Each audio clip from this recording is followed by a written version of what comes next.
너무 감사합니다. 그리고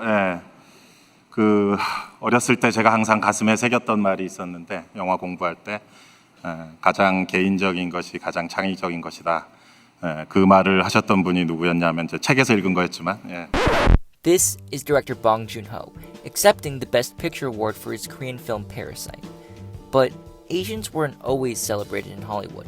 For most of film history, they were invisible, or worse, stereotypes. To understand how we got here, we need to go back almost 100 years.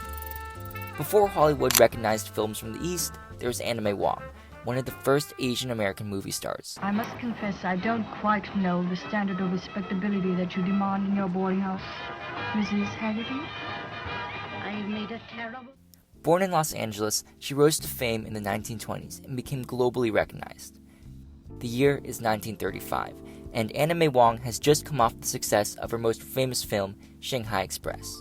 MGM had announced plans to adapt Pearl S. Buck's best-selling book, The Good Earth, which follows the travels of two married Chinese peasant farmers, Wang Lung and O Lan. While Wong seemed like the obvious choice, they barely thought of her for the role, and instead decided to give the part to German-born actress Louise Rayner, who played the role in Yellowface and won the Oscar for Best Actress. It became one of Hollywood's clearest examples of racism preventing Asian actors from being recognized. As Katie G. Salisbury, author of Not Your China Doll, explains, which stories get told are dependent on the people telling them, right? And so if we don't have people who care about diversity in Hollywood and care about those diverse stories, they don't get kept alive and passed on to others.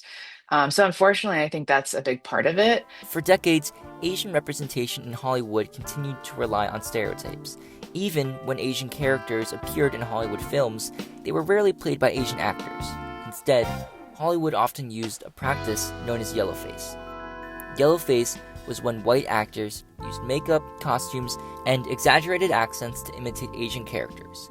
One infamous example appears in the film Breakfast at Tiffany's. In the movie, a white actor plays a Japanese character using exaggerated makeup, prosthetics, and a stereotypical accent. But that was 2 weeks ago! You cannot go on or keep ringing my bell! You disturb me! You must have a key made! What? Bro, what are you talking about, man? The performance turned the character into a joke and reinforced harmful stereotypes about Asians. Orientalism explains how the West views itself as superior to the East and how this mindset forms harmful stereotypes. This mindset reduced many Asian cultures to a few generalized stereotypes. Aladdin is an example of Orientalism. Aladdin blends different Asian and Middle Eastern cultures into one fictional place, which makes it seem like the whole East is the same. Characters like Jafar embody evil, greedy Middle Eastern men. Instead of being main characters, Asian characters were often written into 5 main archetypes. Number 1, the China doll. The China doll portrayed Asian women as submissive and dependent. Even in the celebrated Full Metal Jacket, a Vietnamese woman is reduced to a sexualized role rather than a fully developed character. Do you want number 1, Fucky? Oh, yeah. Hey, you boys want number 1, Fucky? I'm so horny I can't even get a piece of ham. Me want sucky. Sucky, Fucky. Even when these characters were meant to be positive, they reduced Asian women to being passive and dependent, someone left to be saved by the model hero. Number 2, Fu Manchu. Another stereotype was the Fu Manchu villain, a mysterious, dangerous Asian man who is often portrayed as evil, cunning, and untrustworthy. This stereotype became especially common during the periods of political tension, such as before and after World War II, when an anti-Asian sentiment was high in the United States. And you'll never see me coming. While Hollywood was limiting Asian actors, something very different was happening overseas. Asian filmmakers were transforming the global industry. Today, Japan dominates the entertainment industry with anime, award-winning cinema, and iconic IP. It can all be traced back to one character. During World War I, Japan predominantly had government-controlled film studios that only made military and war movies.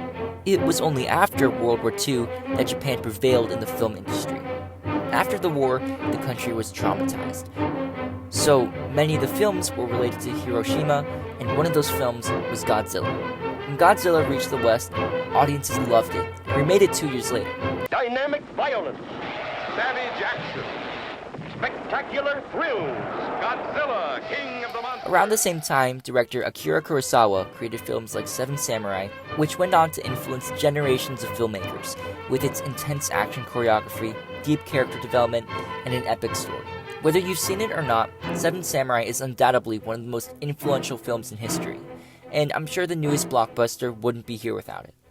Decades later, Asian cinema would make one of its biggest impacts on Hollywood through martial arts. In the 1970s, Bruce Lee sparked a global kung fu craze. Films like Enter the Dragon challenged stereotypes by presenting Asian characters as strong leads. But Hollywood often reduced the success to another stereotype. Number 3, the martial arts master. Hollywood often simplified the enticing martial arts films into the idea that all Asian characters were defined by their fighting ability. Films like The Karate Kid reinforced this by portraying Asian characters as skilled fighters or wise teachers rather than fully developed individuals. For a while, many people just thought that all Asians knew martial arts, similar to the idea of how all Asians are good at math. Number 4, the model minority and the tiger mom. Another stereotype was the model minority, where Asian characters were portrayed as academically perfect, hardworking, and emotionally reserved. Come on! Do math! I eat a fish. I understand you eat the fish. But when you clean the fish, you can't just leave the fish head and guts and shit in the sink, because the whole house smells like a bait station. So you gotta put it in the trash and then take the trash out. Do you understand? Yes, I eat. This was often paired with the tiger mom stereotype. Strict parents obsessed with achievement and success.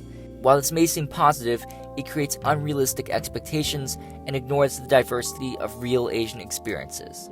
Studies show that almost 1/2 of all Asian characters are placed in intellectual fields. Oh, and look what I got on my science test. Oh, an A+. There it is.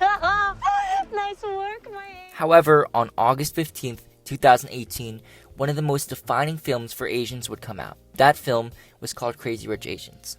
Based on Kevin Kwan's 2013 satirical debut novel, it follows an American-born Chinese woman who discovers her boyfriend is from an ultra-wealthy Singaporean family. It was the first major Hollywood film in over 25 years to feature a predominantly Asian cast. It had about every single Asian celebrity you could think of at the time, and its success proved that instead of Asians being martial artists, nerds, or side characters, they were characters shown as romantic leads, party animals, wealthy families, and emotionally complex people.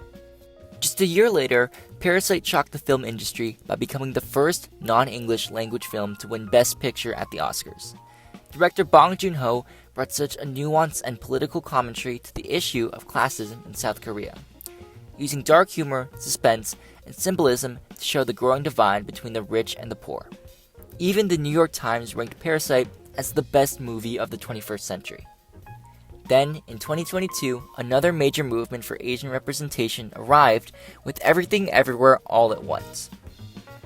Unlike earlier Hollywood films that often reduced Asian characters to stereotypes or side roles, this film centered on an Asian immigrant family and explored themes of identity, generational pressure, and belonging in a way that felt deeply personal yet universal through the unique metaphor of the universe.